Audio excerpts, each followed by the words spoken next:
Darle. Buenas tardes, un gusto estar Hola, aquí. muy buenas noches, ¿cómo están? Muy buenas tardes a todos.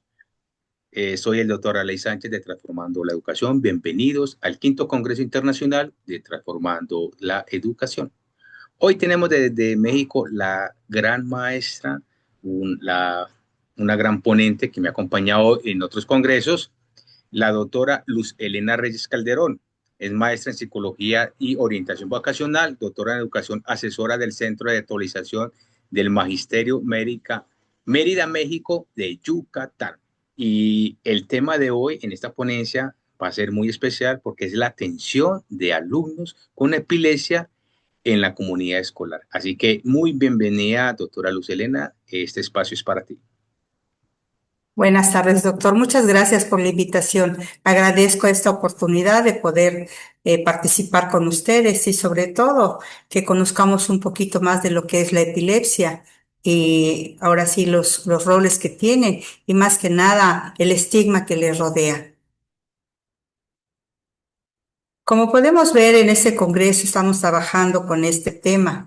¿Por qué? Porque de una manera u otra, las personas que viven con esta condición se enfrentan a barreras tanto actitudinales como educativas, sociales, en las cuales se ven involucradas y afecta su estado emocional y psicológico. Y eso no es nada bueno cuando se tiene este padecimiento.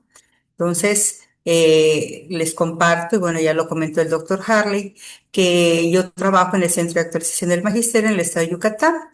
Ahí nosotros nos dedicamos, entre muchas otras funciones, al diseño e impartición de cursos para docentes, para su actualización y capacitación en temáticas específicas con las cuales requieren tener un reforzamiento. En este caso, dado que se llevó a cabo un estudio, llegamos a la conclusión de tener esta situación y poder trabajar con las y los docentes para que conozcan un poquito de lo que es la epilepsia y cómo nosotros podemos atender desde las aulas a estos chicas y chicos que tienen esta condición. Empezaré por comentarles algo, y aquí dice cuando los sueños se hacen realidad. Y esto es una realidad de un trabajo colegiado y sobre todo multidisciplinario desde hace 20 años. Hace 35 años tuve un acercamiento por primera vez con lo que era la discapacidad y pude conocer la problemática que presentan, pero sobre todo el estigma que les rodea a las personas que tienen algún tipo de discapacidad. Pero también posteriormente, a los 15 años posteriores a este encuentro, hace 20 años, tuve un acercamiento precisamente con lo que es la epilepsia y he vivido durante 20 años la combinación que existe entre epilepsia y discapacidad. Hoy vamos a tratar únicamente lo que es la temática de la epilepsia. Y en este acercamiento tuve la oportunidad de conocer a personas que tanto padecían esta condición como sus cuidadores, familiares y personas cercanas que les rodeaban.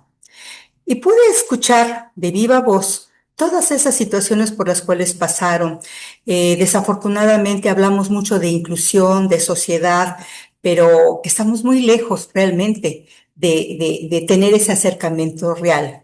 Pero ¿cuál es el propósito? Bueno, pues fomentar una cultura de inclusión y para esto, afortunadamente, hay muchas personas que están en la mayor disposición de participar en este tipo de situaciones. Entonces, hace 20 años, cuando incursioné en lo que era la epilepsia, tuve la oportunidad de conocer a una doctora que tiene un reconocimiento internacional, pero que sobre todo ha dedicado toda su vida al apoyo de personas con epilepsia. Ella trabaja conjuntamente con dos organismos internacionales, que es el IBE, que es el Buró Internacional de la Epilepsia, y el ILAE, que es la Liga Internacional de Lucha contra la Epilepsia. Ambos se dedican precisamente tanto en la investigación científica y médica de la epilepsia y también a lo que es el apoyo emocional y psicológico de estos pacientes.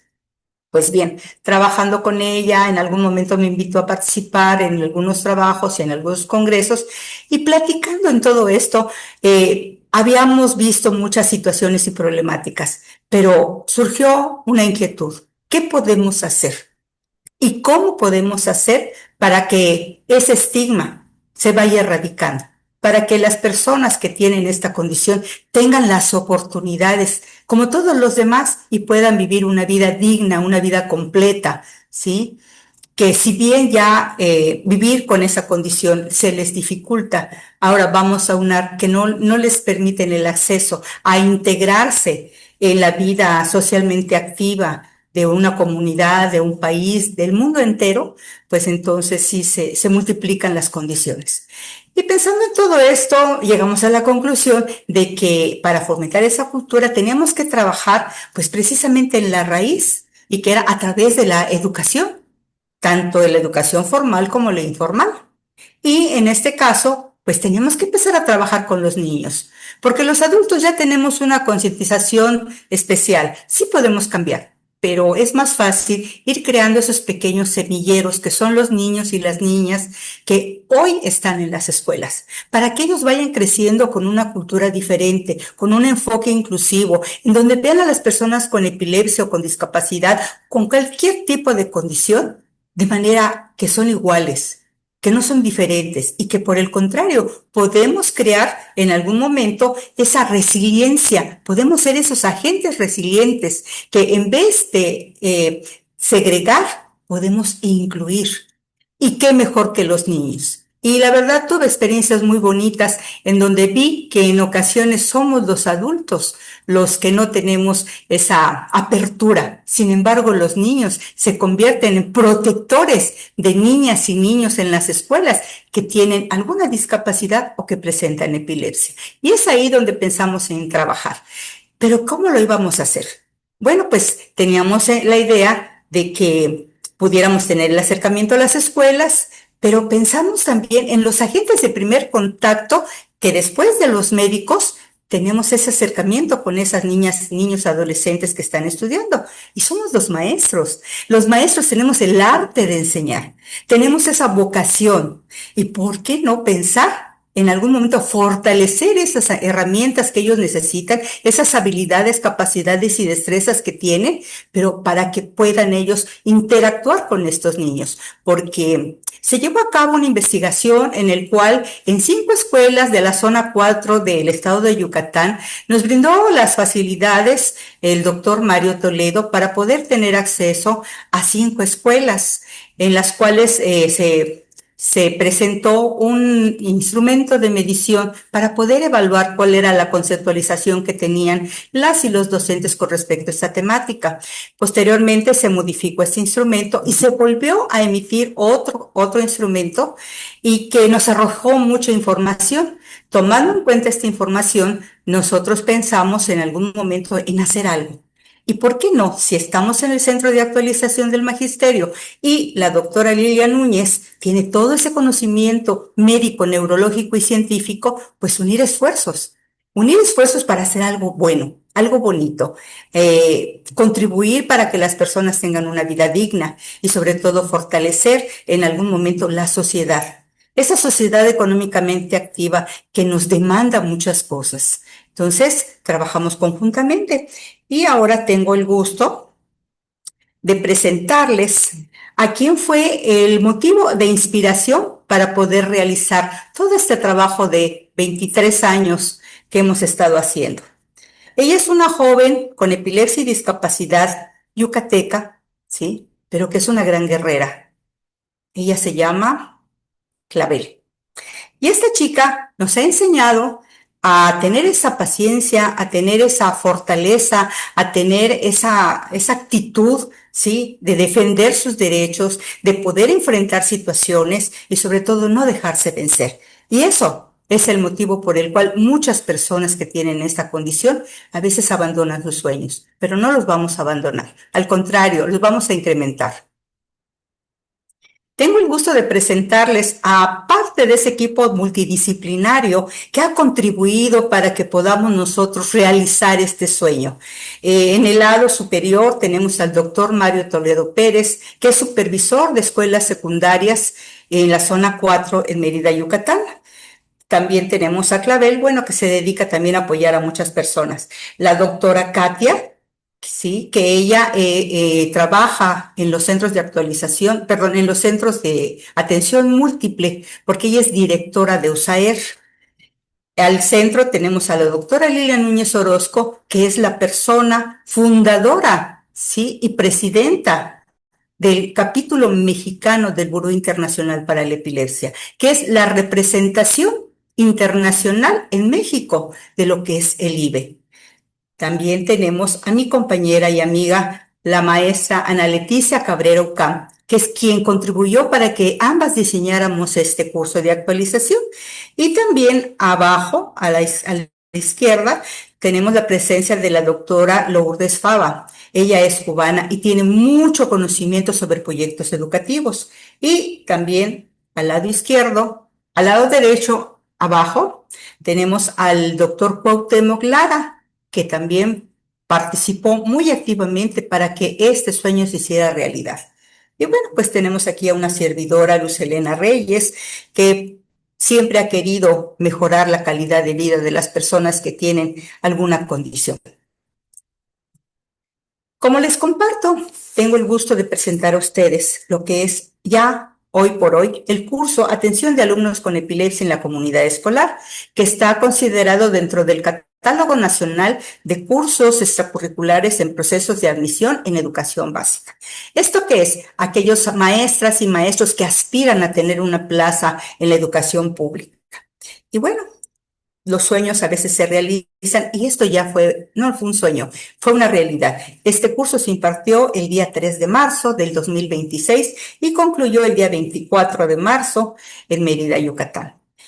Y la verdad, les comparto que fue algo muy emotivo, pero sobre todo que nos rindió muchos frutos porque muchas veces satanizamos a los docentes y especulamos y decimos que no quiere, que no hace las cosas bien, etcétera, etcétera. Pero también hay que pensar que el docente estudió para ser docente y está la rama de la educación especial. Pero el docente, que es general, específico en el área de educación básica, que es educación inicial, preescolar, secundaria, no tienen ciertas especialidades, ciertos conocimientos que requieren la educación especial. Para eso existe la formación de educación especial. Entonces ahora con la inclusión educativa a las aulas se han incorporado niñas y niños que tienen alguna discapacidad o también alguna condición o trastorno. Entonces los maestros pues sí se ven mortificados porque me han dicho, bueno, yo quiero apoyar, pero que me digan cómo. Yo quiero saber qué es lo que pasa, qué puedo hacer. Y tienen toda la razón, porque ni aún los docentes que estudiaron educación especial tienen esa preparación.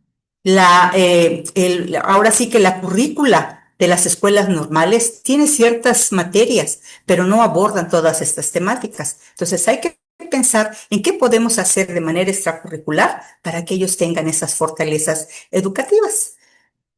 Entonces, como les comparto, para eso estamos nosotros en el Centro de Actualización.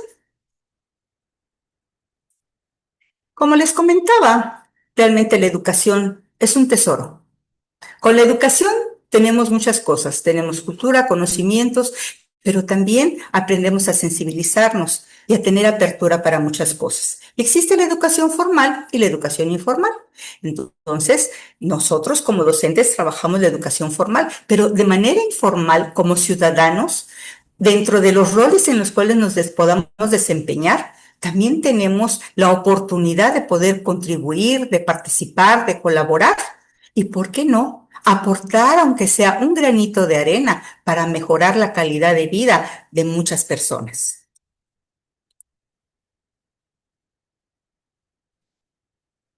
Nosotros aquí en el Centro de Actualización trabajamos con los niveles educativos de educación básica, como ya se los había comentado, y pensando precisamente en cómo procesan la información las alumnas y los alumnos, en cómo llega toda esa información, cómo se procesa, cómo se mantiene, ahora sí que en la memoria a corto plazo, en la memoria a largo plazo, y ver cómo en algún momento interviene e interfiere la condición de la epilepsia, porque si bien hay muchos tabús, también hay muchas realidades y verdaderamente, ¿sí? En algunos casos no afecta absolutamente nada a las personas con este padecimiento. ¿Por qué? Porque son situaciones esporádicas que suceden en tiempos muy cortos. Pero también toman medicamentos para poder tener ese control. Y es ahí precisamente donde ya la condición humana, su estado físico, interfiere con todo esto. Hay personas a las cuales toman sus medicamentos y no les afecta para nada, pero hay otras que son más sensibles y con una dosis muy pequeña sí interfiere. Además, la recuperación que tienen posterior a una crisis epiléptica no es igual a todos. Quedan con letargo, quedan muy cansados y otros no, otros simplemente pasó, ya se pasaron, ahora sí que los 2, 3 minutos que puede durar por máximo una crisis epiléptica y ya, aquí no ha pasado nada y no les afecta en su pues, desempeño como alumnas y alumnos. Pero no todos somos iguales y por eso tenemos que ver dentro del campo de la neurodiversidad con qué estamos tratando, con quiénes estamos tratando y qué es lo que podemos hacer en determinado momento. Ahora bien, si nosotros queremos ver la capacitación y la educación, ¿verdad? Tenemos que pensar en los docentes, pero no nada más en ellos. Tenemos que pensar en las alumnas, en los alumnos, en los familiares, los cuidadores, los agentes de primer contacto que somos la docencia, pero sobre todo la sociedad en general. Tenemos un gran compromiso, tenemos una gran labor y qué mejor que a partir de los conocimientos y enseñanzas nosotros podamos dejar ese aprendizaje significativo, esa sensibilidad que se guarde no nada más en la mente, sino también en el corazón para tratar a las personas con la dignidad y el respeto que se merecen. Porque todos merecemos respeto. Y además, déjenme platicarles que la epilepsia, la epilepsia, pues es algo que no tiene educación y respeto. Es algo que nos puede suceder en cualquier momento, siendo niños, adolescentes, jóvenes, adultos mayores, ¿sí? Se presenta de manera imprevista. Hay personas que jamás se imaginaron tener epilepsia y a los, no sé, 30, 35, 40, 50, 60 años se les presenta por primera vez el debut en la epilepsia. ¿Qué pasó? Diferentes condiciones, pero de que a veces ocurre, ocurre y te da. Y eso en algún momento lastima mucho porque es un sentimiento de pérdida. Se pierden muchas cosas. Y cuando nosotros tengamos el acercamiento con personas con epilepsia y nuestros queridas y queridos niños que están en las escuelas, pensemos no en lo que no pueden hacer, sino de lo que son capaces de hacer, pero a su ritmo, a su modo. Y nosotros con esa sensibilidad, con esa paciencia que podemos proporcionarles, vamos a poder trabajar, interactuar con ellos y ayudarles, no acercarlos para que ellos deserten en su formación educativa o que simplemente se sientan deprimidos o decepcionados. Por el contrario, hay que apoyarlos para que ellos se motiven, se estimulen y puedan seguir saliendo adelante. ¿Qué podemos hacer? Bueno, en este curso les platico un poquito. Nosotros trabajamos dándoles conocimientos básicos, elementales a los docentes sobre lo que es la epilepsia, cuáles son las crisis epilépticas, en qué consiste, cómo se presentan, los cuadros que tienen en algún momento, cuáles las características que presentan tanto el IBE como la ILAE con respecto han etiquetado el tipo de crisis epilépticas y también los medicamentos con los cuales pueden interactuar para mejorar sus condiciones de convulsiones, ¿sí? Y también hemos visto cómo ellos pueden aportar, porque muchas veces debemos de pensar qué pueden aportar los docentes. Y esta es una gran oportunidad porque se les acerca el material y ellos pueden expresar con toda esa experiencia y conocimiento docente que tienen, pues ellos pueden inspirarse y han presentado trabajos magníficos, preciosos, en donde ellos mismos diseñan sus estrategias, en donde ellos mismos las intercambian y se llevan ese lindo sabor de boca de que fueron capaces de trabajar con esto, pero sobre todo conocer más a las niñas y niños que tienen esta condición. Y otra cosa, no nada más las niñas y los niños pueden presentar epilepsia. Existen colegas maestras y maestros que también viven con esta condición y que también se han tenido que enfrentar a barreras actitudinales, a barreras sociales, pero también laborales. Entonces, es una gran oportunidad para que nosotros podamos trabajar con todos los niveles educativos, pero también con todas las edades. Porque no nada más hay alumnos de educación básica, hay alumnos de educación media, superior y superior, e incluso hasta en posgrados que viven con esta situación. Y qué mejor que nosotros trabajemos con todo esto. ¿Qué podemos hacer? Bueno, pues como les comentaba, se pueden hacer campañas de sensibilización, se pueden hacer proyectos para la comunidad escolar. Al final del curso, para que las maestras y maestros puedan aprobar este curso, tienen que diseñar precisamente un proyecto para aplicarse en su comunidad escolar. Y esa es la gran oportunidad porque van a poderlo hacer en su contexto, con su población, con su número de alumnos, con su grado de estudios, ¿verdad? Y entonces lo van a poder ya hacer de manera propia, precisamente para esa escuela en donde trabajan y donde interactúan. Y si hablamos de maestros de secundaria, bueno, pues ellos a veces tienen que trasladarse a diferentes escuelas. Entonces ellos pueden aportar en algún momento todo este conocimiento. Próximamente, ahora en el mes de mayo, va a dar inicio un nuevo curso precisamente para capacitar y actualizar a docentes que ya están en servicio, que ya cuentan con una plaza oficial. Y bueno, ya les daremos en algún momento pues la noticia, ¿verdad? De que está aprobado el poder impartir este curso y va a tener un título diferente porque está diseñado para otro tipo de docentes. Y vamos a les vamos a mantener informados a través del doctor Harley y de otras personas que contribuyen en todo esto para que conozcan y sepan qué es lo que estamos haciendo y qué es lo que estamos trabajando precisamente por la educación y para la formación de niñas, niños, jóvenes, adolescentes e incluso adultos, pero sobre todo para favorecer el proceso de enseñanza-aprendizaje y que los docentes y las docentes tengan esas herramientas, tengan esa actualización, porque vocación la tienen, ¿sí? A veces la falta de conocimiento nos hace sentir que no actuemos directamente en una situación de crisis, pero no es porque no quieran los docentes, es porque tienen temor de cometer errores y de poder afectar en algún momento la situación física y mental de los alumnos. Entonces prefieren a veces detenerse. ¿Y por qué no? También hay docentes que, pues por su situación, ¿verdad?, emocional, temen y dicen, me lo han dicho, sabe que maestra, yo entiendo muy bien, pero la verdad yo mejor ni me involucro y si hay una situación así, simplemente no me voy a acercar porque no me gusta. Hay personas que tienen cierto temor a la sangre, ¿no? Hay otras personas que les tienen temor a interactuar con personas que tienen epilepsia y es muy respetable, ¿sí? No todos vamos a tener esa característica o esa fuerza. Lo único que sí podemos es conocer y aprender qué podemos hacer, cuánto dura una crisis, en qué momento se tiene la necesidad de llamar al servicio médico para que vayan a buscar a la persona. Y déjenme decirles que no en todas las condiciones de crisis epilépticas es necesario trasladar al paciente para que se le atienda por un equipo médico.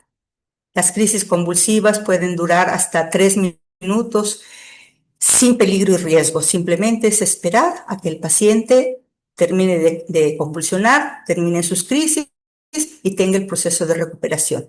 Ya cuando pasa de 4 o 5 minutos, ya tiene otro nombre, se llama síndrome epiléptico y entonces sí es muy importante la intervención médica y el traslado inmediato a un hospital porque pueden surgir algún tipo de complicaciones. Pues por mi parte es todo. Tengo el gusto de presentarles a la doctora Lilia Núñez Orozco, que estuvo presente en el Congreso Latinoamericano hace 4 años en Colombia, y a esta chica Clavel, que fue galardonada allá precisamente por su condición de epilepsia y discapacidad, y fue en representación de México, ¿sí?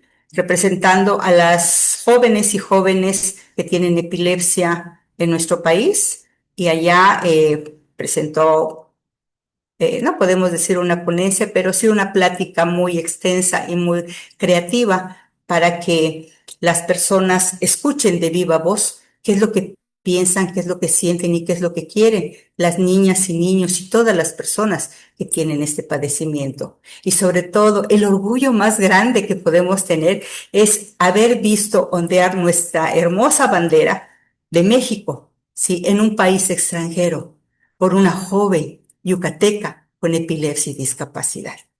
Muchas gracias. Si en algún momento tienen algún comentario, alguna sugerencia, estoy aquí a sus órdenes. Yo me encuentro en el Centro de Actualización del Magisterio, aquí está mi correo y bueno, espero verles muy pronto en otro congreso, si es que me invita el doctor Harley. Gracias, les escuchamos. Excelente, excelente presentación. Cuando vayan a hacer esos nuevos proyectos, esos nuevos cursos, cuente conmigo para que me mande la información. Yo la publico por todos mis medios. Puede ser un pequeño video, puede ser un flyer, esas cosas, para que esto llegue a muchas personas, porque realmente ese es un tema, digamos que muy serio y como dices tú, tema que muchas personas no están capacitadas para ayudar a esas personas, otras que les da miedo y el pavor, por ejemplo, de que quieren ayudar, pero cuando ven la persona ahí, eh, uno siente un susto, un nervio, o como dices tú, por ejemplo, yo no puedo ver sangre porque, pues, o sea, no es que me desmaye, sino que, o sea, no aguanto ver eso. Entonces, excelente esta presentación y no, y muy buena, sobre todo en la parte educativa, donde más están estos niños y que los docentes aprenden, como por ejemplo, digamos así, pequeños auxilios en esta parte de ahí, de cómo pueden manejar mientras llega las urgencias médicas o alguien para poder ayudar a esa persona. Sí, doctor, y sobre todo que como es el eslogan de este congreso, estamos paso a paso transformando la educación, ¿sí? Cambiando muchas cosas para que esa transformación logre tener ciudadanos y ciudadanas, pues acordes ahora sí que a los retos que implica el mundo globalizado del siglo XXI. Claro, así es. Bueno, doctora Lucelena Reyes, y a los que estuvieron pendientes, muchas gracias. Y a los que de pronto ya vean la repetición en la página de YouTube del Instituto Educativo Universal SEMA o de la página, la fanpage de Transformando la Educación, si tienen alguna pregunta, alguna duda, no duden en escribirnos para de pronto alguna pregunta y poderla contactar con la doctora Lucelena, que ya tiene más conocimiento y ya estudió un doctorado y todas las cosas, tiene más experiencia en estos temas.